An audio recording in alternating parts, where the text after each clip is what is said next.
We're throwing a different lineup at you. They sent Ben's got 2 weeks in Indy. How do you feel about the Oscars? I missed them. You missed them. Yeah. I don't even know where I was. When were they?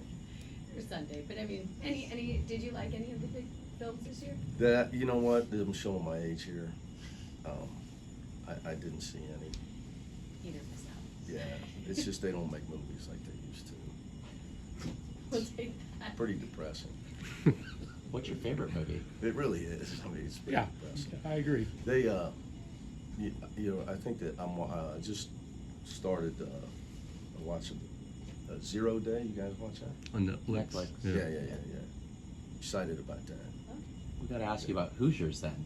Gene Hackman just passed away. Yeah, Gene Hackman. Well, look, I'm a movie guy, so he's, you know, Unforgiven, Little Bill. I can keep going. I mean, obviously Norman Dale, Rankin Fitch, Runaway Jury, sneaky movie. I love them. Yeah. Gene Hackman's a legend, Yeah. legendary guy. Yeah, I'm a big movie guy, but I haven't seen Yeah, they were all. It wasn't a lot of blockbusters this year. Got to get Hollywood back to where it used to be. We'll quote you on that. They quote me on everything else. Coach, last regular season game, how are you feeling about where this team is playing right now? Well, I thought that our competitive desire matched the what I'm asking for the guys. And our will to win at Northwestern, our commitment to playing harder than our opponent showed in our rebounding, where we were dominant. And you know, Pat Riley used to say, what happens when the ball's on the floor or in the air decides who wins a lot of games. He's a pretty smart coach. So you know, I believe in that, and we just got to try to build on that and continue on that. And I thought we did at Purdue for 36 minutes, or 33 or 34 minutes. But Purdue's fighting, their fighting spirit was a little bit better than ours in the last 6 minutes. Now they're at home and they're a great team. And they're in a must-win situation, coming off four losses, albeit to ranked teams. But that's what it's going to take to win in March. So I was really encouraged with that, and we got him. You know, I was just texting with Johnny Juzang about that. He had a great game last night, 10 for 15 from the field. So, but he was texting me, tell the guys I said hi. He gave them a talk last summer, and make sure them guys are ready for March. So.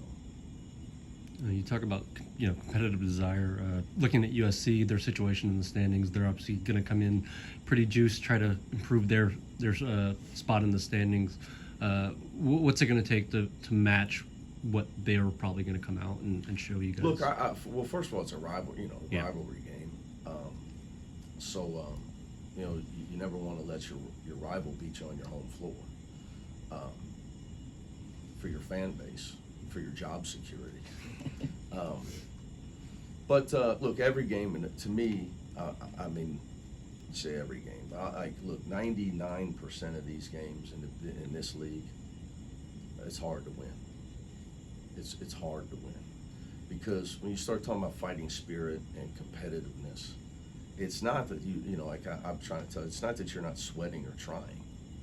It's are you doing it more than them?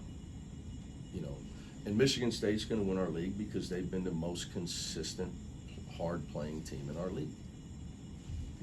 But we're worried about becoming that team for the NCAA tournament. So Saturday's another opportunity to build on what we're trying to become. And obviously, you want to win the rivalry game. So I don't think I have to motivate these guys for Saturday. Speaking of emotions and managing them, I know you've already had one meeting, but how has Kobe, managed his mental state and emotions coming into, playing against a team he spent some time with? It's funny, I didn't talk to him about that. I didn't talk to Sky about it at Illinois. I think that stuff's overrated, but I'm probably wrong. But I think it'd only make it worse. It's like injuries. I don't talk about them. You you talk about stuff, then you give credence to it. You know, I try to get you worry about execution and playing basketball. I start worrying about that other kind of stuff. I think it kind of gives it fuel. So I don't really. Everybody's a transfer nowadays. You know, I mean. Yeah. So, I know the fouls made things a little weird in the Northwestern game, but I think there was a stretch where you had Sky, Sebastian, Dylan, Kobe, and Adai out there together. Yeah, I don't was that wasn't very long. Yeah, that was more about the. I think Eric got in foul trouble, Yeah. so I was trying to get Kobe on Martinelli, and just trying to make sure. I also had Will on him, so our going into the game was the three guys I thought would have a chance to limit him. He's the leading scorer in the league. Yeah. Were those three guys. So it was at that time I was trying to see how to give Kobe a shot at him. We're kind of at that point in the year now. Do you feel good about your ability from your small group to a bigger group as far as matchups go?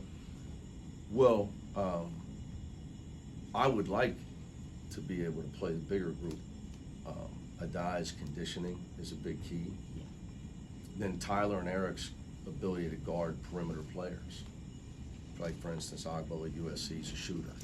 St. Thomas, if he's out at that spot, St. Thomas is a guard.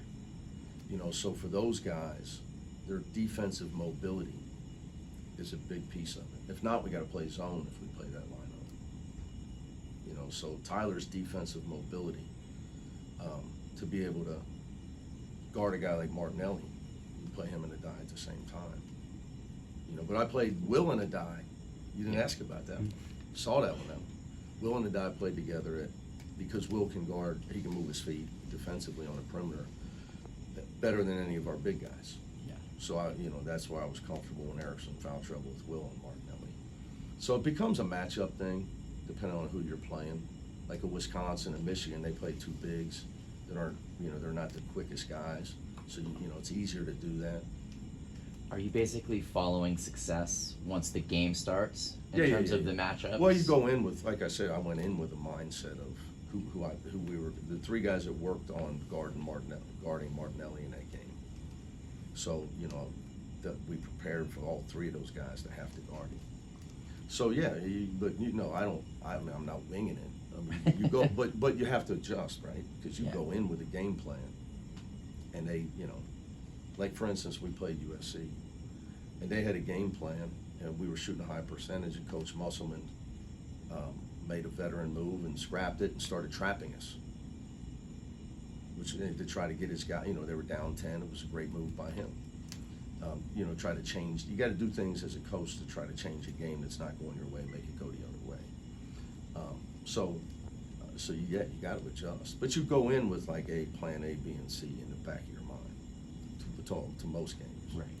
If you get to D, you could be in deep trouble. You mentioned Adai's conditioning. When it comes to managing a game, coaching it, is there an art to maybe using the timeouts strategically to maybe try to maximize his minutes and get him a breather here and there? That's not going to help him. It's minutes played. The timeouts. Because if you call it at 13:40, it's 30 seconds. That's not going to help. It's minutes played. You got to be able to handle minutes played. It's called building your toughness level. Like in our league, Braden Smith. I mean, I want whatever that guy's taking. I want some of it. He's a fountain of youth.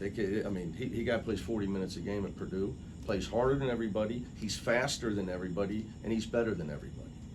And the guy's unbelievable. So it's just it's what your competitive toughness, your conditioning of minutes played. The timeouts aren't going to help because it still builds up in how many banging and minutes played. You got to be able to build on how many minutes you can handle, how hard you can play to certain. And it's just you get older. As you get older, guys get better at that. They can go harder, longer. Now certain guys like a Jaime Jaquez, different dude now. That's why he's a pro. He could do it from day one. I don't know if Grady was in. He played 55 minutes one game here. Is he a sophomore? Wow. Yeah, triple overtime game, played 55 minutes. And had to guard a guy who went to the NBA in that game. How do you feel about Dylan's game at this point? What do you mean? You gotta be specific. Just offensively, defensively, just the consistency. I think we're always kind of waiting for that breakout moment, but now we're kind of at the end of the season. Yeah, I think with Dylan, if if you asked him, he would tell you at times he hasn't played up to his standards. At times he has, but that's for all the guys. I think that it's tough for players in this era. They're all not built. First of all, they're young, and they're trained to read everything that people say about them. The young generation, in fact, they post things so people will comment. I mean, that's just, that's the life that they all lead, right? So I think the pressure of playing at UCLA is a factor for all those guys. I think that it's not easily navigated for a guy like Dylan in this situation, or all these guys. I try to tell them all the time, man, just control your effort and your attitude. But that's easy for me to say. I'm older. We're all built different ways. I think, and he, I think sometimes he's too hard on himself. But we're clearly a better team when he's playing very well. There's no doubt about it. And, it's like we had a little meeting yesterday. It's like, tomorrow, it's just the great thing about when you get an opportunity to wake up tomorrow, because everybody doesn't. Yesterday doesn't matter anymore. You got to move on from it. You got to move on from it. And there's been a lot of people, talking about Gene Hackman, that became famous later in life, that success took a little bit longer for them. So you got to continue to work and believe, and put in the work and believe. And like I said, I was texting with Johnny Juzang this morning.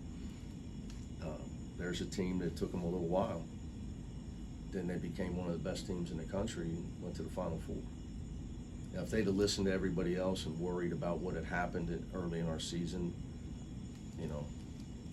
we wouldn't have had that success. So that's my message to Dylan. You just got to keep plugging, man. And that, because that's life. That's life. Everything isn't in life. Even if you get what you want, it's usually going to take you a little bit longer to get it, and it's probably going to be a lot harder to get it than you thought it was going to be. But Instagram doesn't tell you that. Instagram's got people sitting on private planes. The problem is the private plane is in a hangar down at Santa Monica Airport, and they just rotate people in to take pictures and all act like life's easy and great, and everybody's drinking champagne on private planes. And that, that's just that's how it is nowadays. But the reality is it takes a lot of hard work. So I just try to tell them, keep positive, keep working, keep positive, keep working. And you go to UCLA, the beauty of it is it's been done before. It's been done before. You play in Titletown, you go to the school with the most titles. So that in itself is a gift as a coach and as a player. So people have done it here before. It can be done again. Just got to believe and keep looking at the work. All right, guys. Thank Thanks, you. Coach. Thanks, Coach.